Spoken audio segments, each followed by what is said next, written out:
to happiness.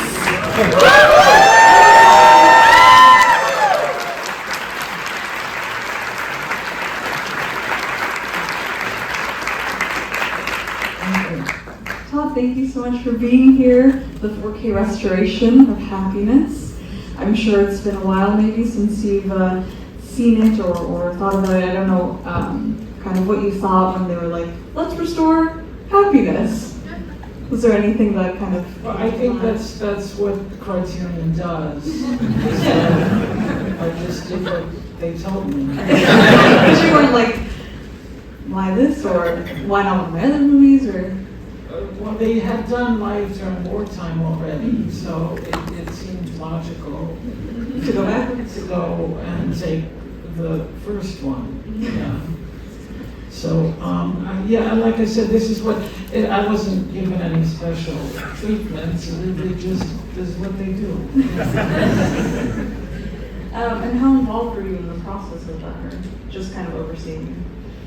I know my DP was. And I guess since the film has come out, you now, have a family and you have your children. Was there any sort of reframing of the film for yourself, or you're like, I think about it differently now, or? Not really. The movie is what it is.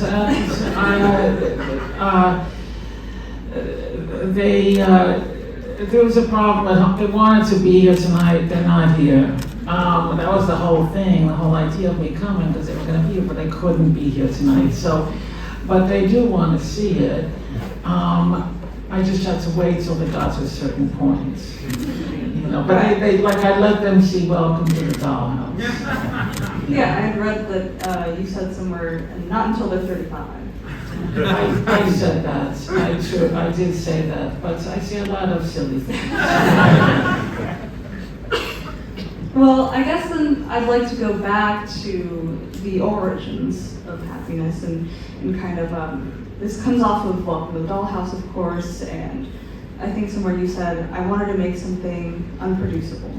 So I think that's very challenging, that might be tough. I would never have said unproducible. There would be no point in saying it was unproducible. But I knew that after the success of the Dollhouse, which had been very unexpected, all doors were open at that point, and it was a kind of heady and novel kind of experience.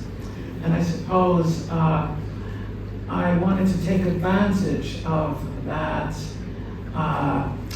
momentary blip in time where I had value,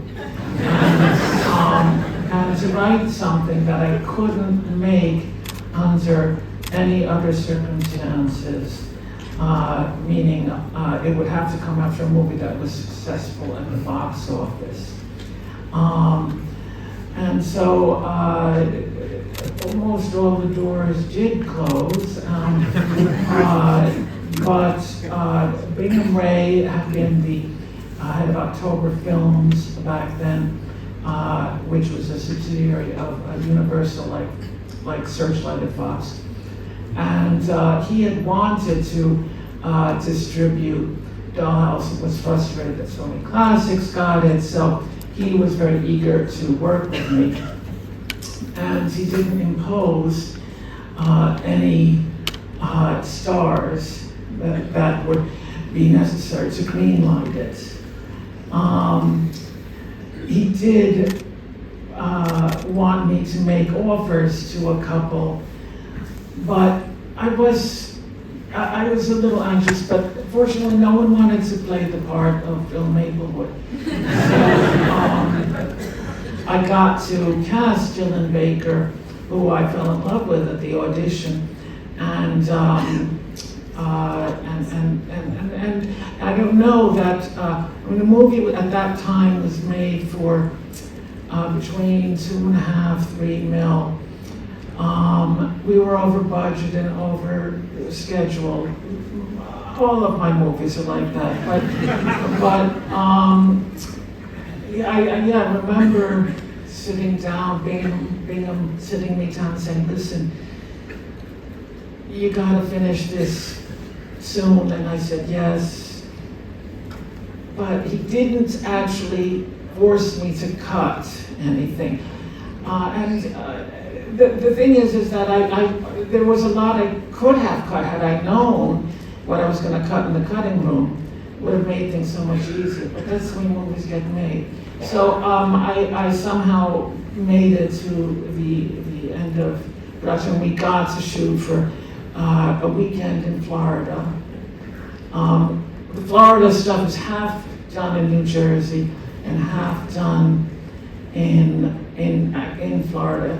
I remember I was very proud that there's a scene, I think, between Marla and Louise in the car. I was very proud we could pull that off in New Jersey. I'm rambling, I don't even remember what I'm talking about. No, that's perfect. You're perfect. So this is part of a festival called Bleak Week. Last week we had a screening in Los Angeles for this with Laura Flynn Boyle and Karen Manheim, who both said that they would, at the drop of a hat, work with you again. So my question is kind of, what was that process finding the rest of the characters after you've written something so, I don't want to say challenging, but something so unique? Well, look, I approached it like I did any other movie. Actors came in and read and auditions, and I just thought I tried to choose those most suitable. I do remember at the time, I think it was ICM, which is, I don't know, are they defunct? I don't know, the agency, but at the time they were a big thing.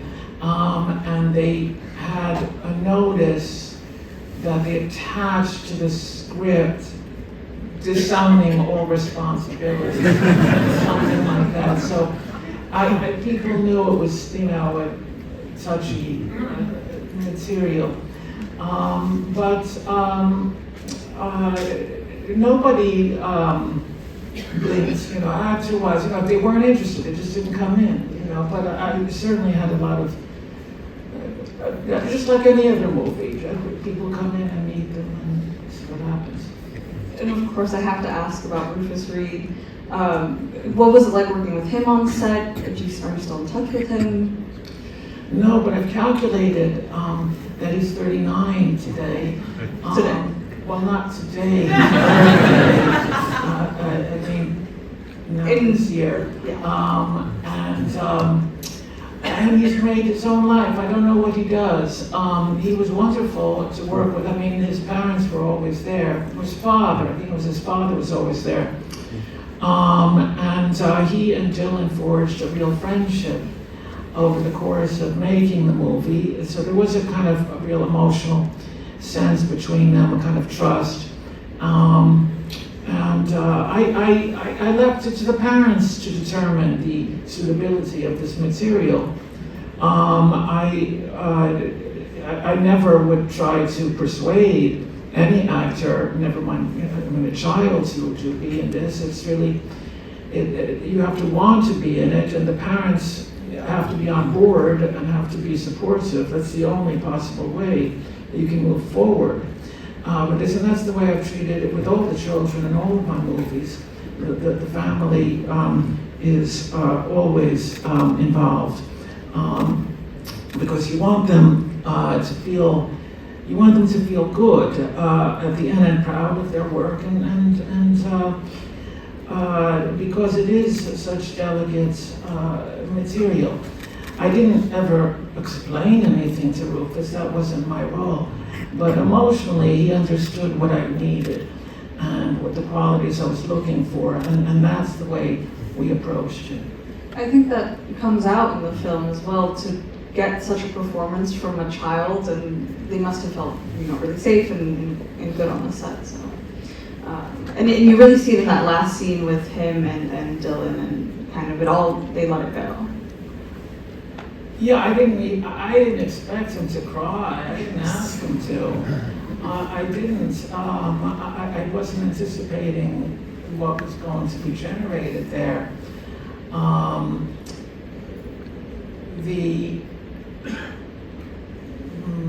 There was a problem with the camera, and we had had to reshoot the whole thing. That was the thing that was difficult. No, that it was all, it's just, it's about trust and feeling that there was always a kind of respect and integrity in what they were doing. And I was approached in that way. But I didn't approach this movie any differently from anything else I've done. Well, I'd like to switch a little bit into kind of any sort of stylistic, cinematic TV sort of influences, because it has that television quality to it, and it lulls you into a sort of a false sense of safety and comfortability. Was there anything you had in mind, or since the years have passed, you're like, oh, I was thinking of this actually when I made this? Well, look, I grew up on TV. That was my nourishment. I watched all of the terrible TV growing up.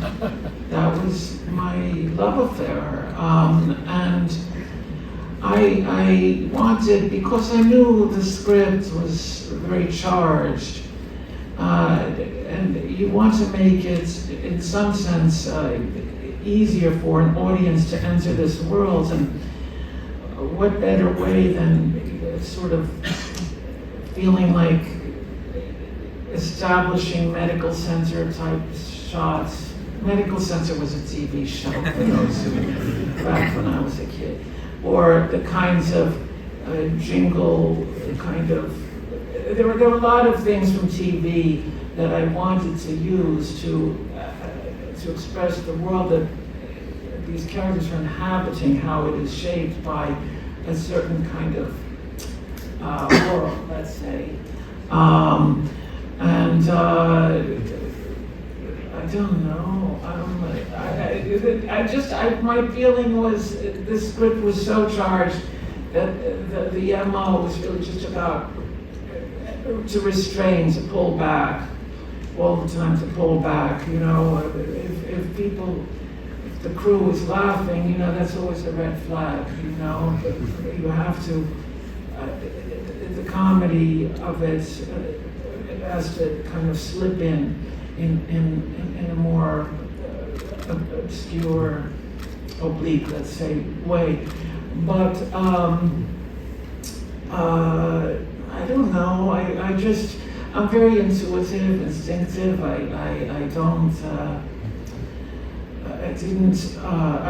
Yes, I'd seen Shadow of a Doubt. There were other sort of monster movies in that vein, I'm sure. But I don't think it was so much inspired by that. I don't know where. I think the idea, of a character, when I was looking at Bill Maplewood, someone that would be so reviled and despised and people would be horrified by, that sense of being so outside and so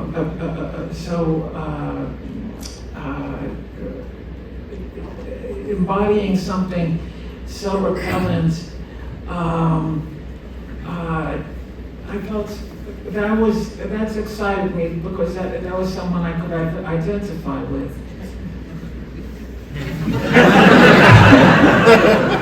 But I have to identify with all of my characters. Otherwise, I can't engage emotionally with what I'm doing. As a writer, I have to be. I'm the father, and I'm the kid as well. I'm talking to myself in these roles, and I try to be true to it,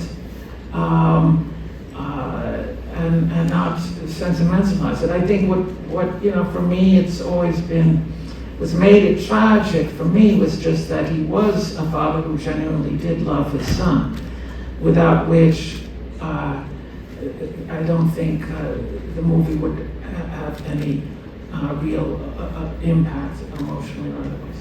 No, I totally agree, because you watch all of these and you can see yourself, either, maybe your worst parts or your best parts, or how sentimental you can be or emotional you can be, and there's a lot of vulnerability in all of the characters that I think, with the ambiguity, it makes you really think about, well, what do I think about all of these choices?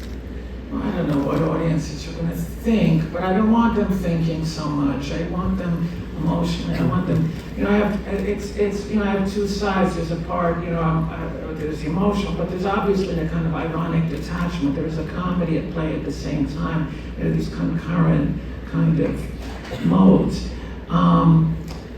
I think later on I made this movie Dark Horse with a protagonist that I think people would have been preferred to hang out with Bill Maplewood than with that protagonist.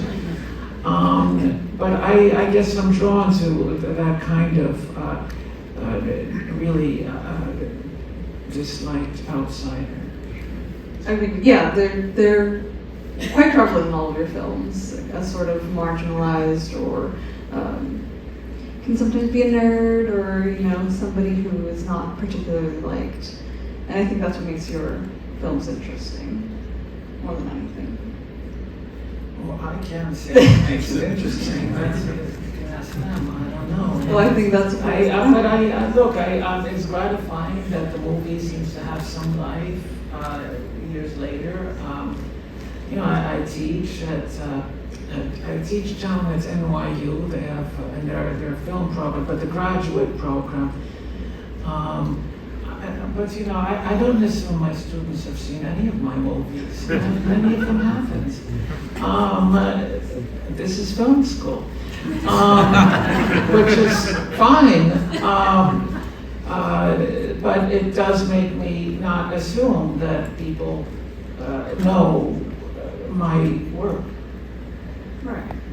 And now that it's kind of back in theaters for a long time, I think it wasn't really available anywhere. And they had, YouTube does things. Yes, YouTube does. So have you been to other screenings and seen like a room full of people kind of revisiting your work? No. No, I mean, it's, I spent so much time in the cutting room when I made that movie.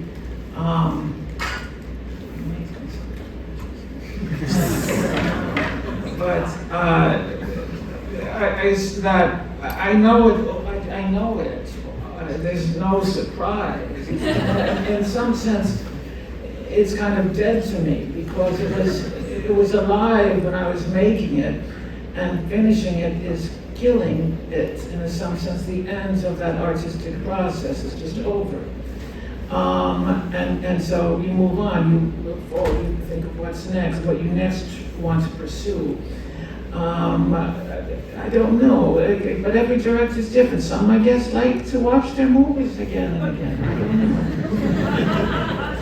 I don't know. I think on that note, I'd like to open it up to everyone's questions. So if anybody has a question, I'm going to go straight down. Hi. Oh, there's a mic that will come to you. I wasn't sure if Hi. So I just wanted to, I know like people who are more critical of your films tend to kind of dismiss it as being, for shock value or like, intentionally cruel, but I feel like I personally disagree. I feel like you have a lot of empathy like towards all of your characters, and I just was wondering kind of if you could speak more on that and how you view your characters and how you approach that. I don't know, but I just am reminded of something that has nothing to do with your question. Hoberman wrote a very nice little write-up he did in the Times last week, and but he got one thing wrong, which I thought I should let you know, which is just that Marla Maples had already been divorced from him when she made the movie. She was not married to him during the movie, which is why it really resonated for me. when she says how divorce was, you know, which I thought would be, I actually thought people like during the election would use that as like a meme or something. But I don't know if it got any trouble. I didn't answer your question, sorry. I mean, yeah, I guess just, you kind of spoke on it a bit, but just like your approach towards like empathy towards your characters and how you kind of view them. Yeah, you know, it's so, you know, people look at my stuff in very different ways, and I can't control the way they'll respond to what I do. I remember when the movie first screened at, well, one of its early screenings at Telluride, a young man, 18 or so, definitely he had been drinking, and he came up to me and he said, "Oh man, I loved your movie. That was like great, you know, and that scene where that kid like got raped, that was like hilarious." And I said, "Oh, I can't control the way people take in what I do." But that's also part of what excites me about when I'm working on a movie is that ambivalence and the ambiguity.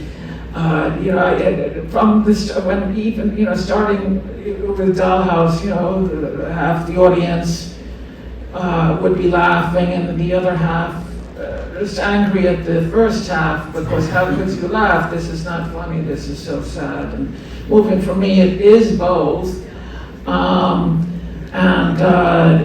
I think it just demands a certain sensibility, a certain kind of open-mindedness in taking in the film.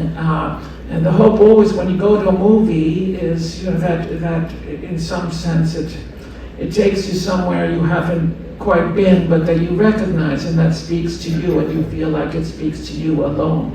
And that's what I certainly look for when I go, is that reminder you are not alone.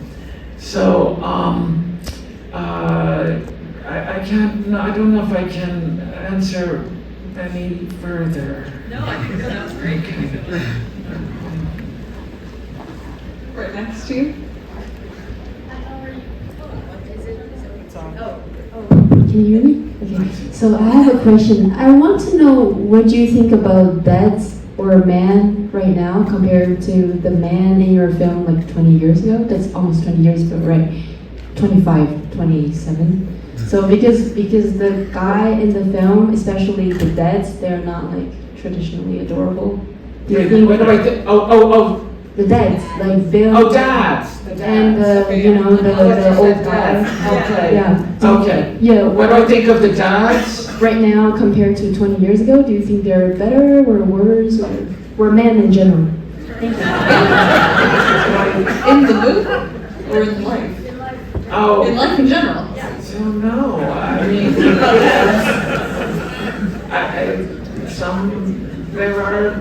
some people are better at the job than others. I don't know that there's been some market improvement or deterioration. Okay. Anyone else? There's one behind. Hi, I was curious about, I don't know, literature that you had read when you were younger, or novels or plays that you were reading around the time that you were in New York or making this film, or if you have any books to recommend or novels that really stuck with you. Oh.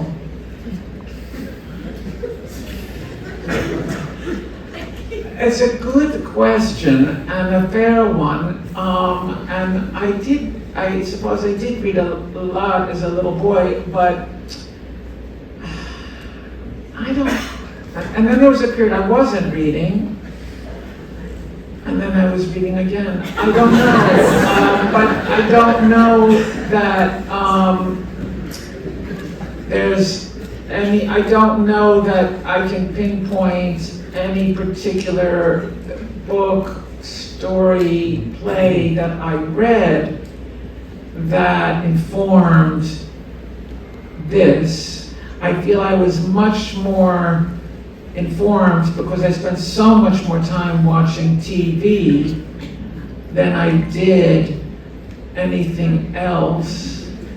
I did not go to movies. I grew up in the suburbs, so you need your parents to drive you anywhere. You can't walk anywhere. So so TV seemed the most natural thing, and so it wasn't, let's say, great literature that shaped me, but like bad TV. All right, we'll do one more. Okay, there's somebody back there. Hi, Todd. I was wondering if you could talk about your approach to setting the tone in this movie. The tone is so perfect, and also the way you use music to achieve the tone. I was wondering if that was something you discovered along the way, or did you have that in mind before you did the film? Yeah, it is very instinctive, all of this, but I'll tell you one funny story. I'm reminded when you mentioned the music, because initially Mark Shaman was going to do the score, but then, and I love Mark and he helped me out in a later movie, but he just at the last minute was unable to do it. And so everyone the producers, they were just very desperate, and Michael Nyman, who had done the piano famously, and a lot of music, he lived in London and really wanted to do it, and they were very excited, and I love Michael Nyman, but he's not right for what I'm looking for. But they said, just go to London, you'll make it work, So I went to London, and I spent a few days with him, and none of it made any sense to me. And I came back, and I said, I can't use it, I love him, but it's just wrong. And everyone was in a panic. I got a call, that's what it was. There was a conference call with the guy from October Films, because they'd already signed a contract with Michael Nyman. And they said, all right, we had a car accident, because we just lost $75K. Okay, because that's how much they had to pay him to, whether or not it was used, and he was gonna go ahead and he wanted to record it and everything. It was a done deal, and I wasn't gonna use any of it. So, I'm not easy to work with, but my music supervisor, Sue Jacobs, she found Robbie Condor for me. He was Carole King's son-in-law at the time. And he understood what I wanted, and he did the whole thing all in for $5K. But he got exactly what I needed. So, and music is so important to what I do. Sometimes I know in advance what I need. Sometimes I figure it out during the cutting process. Sometimes late in the game. But it's so important. So